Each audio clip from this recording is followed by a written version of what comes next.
Okay, we'll record this for the benefit of those who are not here today. So 12, 18, 20. We've got our variables on the x and y axis. Time is, of course, our bridge. We can do a substitution, or we can do a set equal. Either way, we're essentially doing the same thing. If we set them both equal to time and then set them equal to one another, that works. Or we can do the substitution. We end up with VI x times the square root of 2 delta y over a equals delta x. Plug it all in, you get 1.267 pocket change meters. So 1.27 meters is your final correct sig figged answer. Okay, that one was fairly easy. If you made a mistake, where are places that you could screw this up? Or if you didn't make a mistake, where could you imagine having done it other than sig figs? That's a weenie mistake. Anybody willing to share one? You know, doing it this way I think actually saves a little bit of potential algebraic headache, but I think that's ripe for algebra errors, doing the rearrangement, and I could imagine a couple different ones.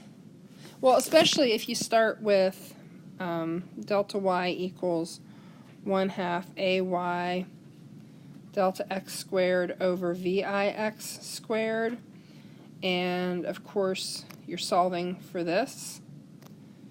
I can see lots of room to screw that up. But okay, any questions on one? We satisfied? Okay. Okay, so I've put in all my values here as listed, and 7.5s cancel, so I have 2.6 meters plus. Okay, so I put in all my numbers. I get a raw answer of 2.0105, etc. Delta y is 2, and height of the ramp is 2 meters. Got questions?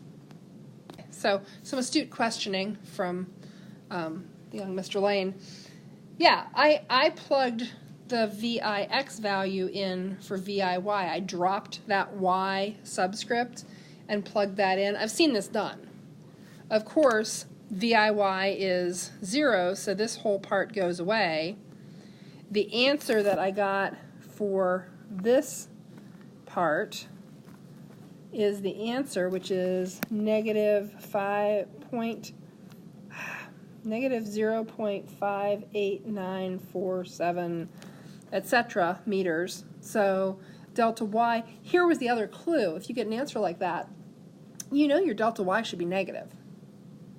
Well, when I screwed up on my VI, my delta y was positive. The height of the ramp's positive, but your delta y is negative. So I'm seeing that, oh, okay, the change in position on the y-axis is 0.59 meters, negative 0.59 meters, which means the height of the ramp is 0.59 meters. This is honestly not a very exciting ramp, but it's okay, probably relatively safe. Questions? If you screwed this up, can you find and circle the point where it went off the rails for you? That's a critical piece.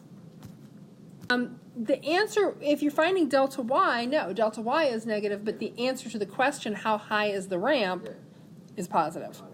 I didn't take off for that. I assume you're all logical enough that when you get that negative delta y and you look back at the question, you can flip that mentally and go, okay, the ramp's, basically 0.6 meters high. So, okay. So we're playing flickies. You flick things off a counter. What a stupid game. Actually, this could be kind of fun. Maybe you should patent this and make game kits.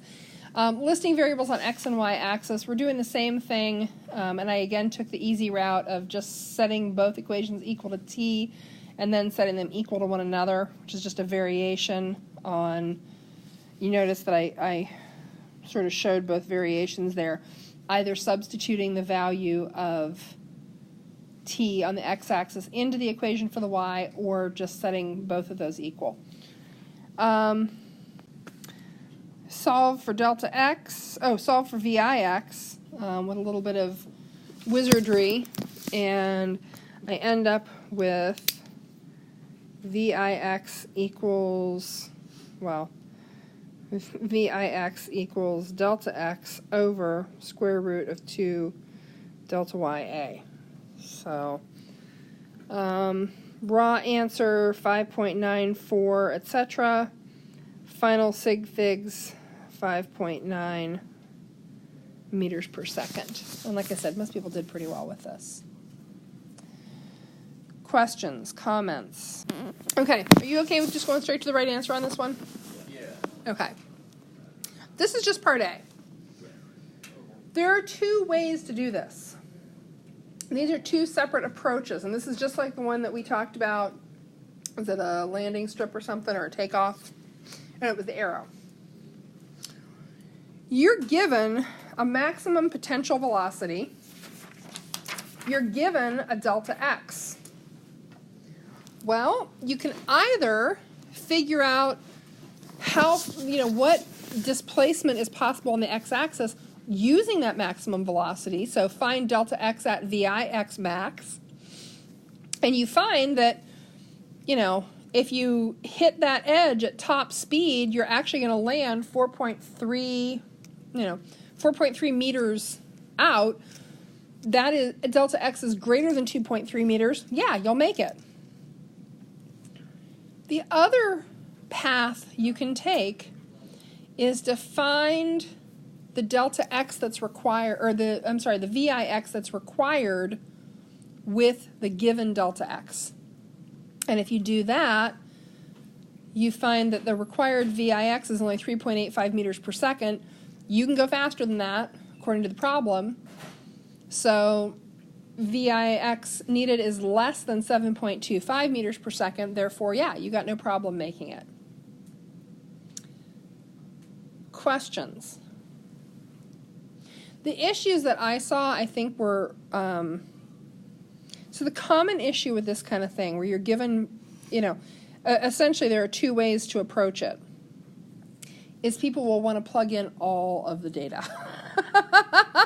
People want to plug in the maximum velocity and the delta x, and I've had people literally go, well, I don't know what I'm solving for. Well, right now you got all your variables, and they don't match up. So, I guess your delta y, you could find for delta y or something. But part A, most people did pretty well with. We had a few people who missed it, but I think it was mostly due to, computational errors. And I was going to say, that's the other way to go, because you've got delta x and you've got Vi, so you're thinking, well, I don't know, delta y, I got to solve for delta y. Yeah, that's fine. Landing velocity, well, it kind of depends, doesn't it? So I'm going to show you one possible landing velocity. First of all, I should say, what does it depend on?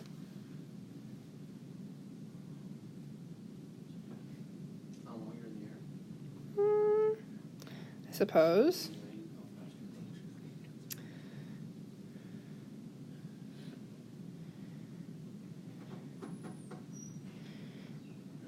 So we said there were two ways to skin this particular cat. We could look at the, running off the cliff at maximum velocity, or we could look at the minimum velocity needed to make the jump. Will your landing velocity be different based on your initial velocity? Of course it will. So if you assume that you went off the little, it's not really a cliff, is it? If you went off the stream bank at maximum velocity, that's going to change your overall velocity. So big picture is this. So V final overall, remember, is a vector quantity. And it is comprised of VI final. No, good Lord. VI final, really? VFX and VFY. So this vector quantity is what we're looking for. Do you have VFX?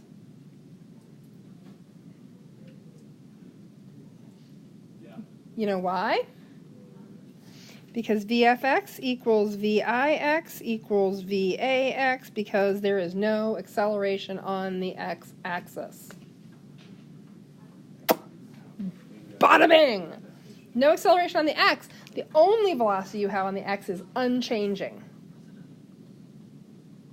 So you've got that piece. Can you figure out VFY? Yes. Yep, sure can. Okay, so if we imagine this motion as this, and for the free fall component, for the y velocity, for the y-axis, helps if you actually draw, that's the weirdest y I've ever drawn in my whole life. Okay, for the y-axis, VIY equals 0, A sub y equals negative g, negative 9.81 meters per second squared. Delta y equals negative 1.75 meters. Can we find VFY? Of course we can! So VFY squared equals VIY squared plus 2A delta y. That goes away. VFY equals the square root of 2A delta y. Well, once we have VFY, we have this value, we have this value. Pythagoras will get you that. So that's all you're doing on that one.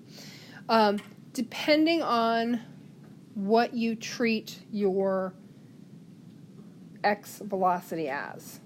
If you treat it as maximum, if you assume you're going off the cliff at maximum, then VF equals 9.3 meters per second. I didn't go through and calculate it at the minimum, but VF is 9.3 meters per second if VIX equals maximum VX. Questions? Comments?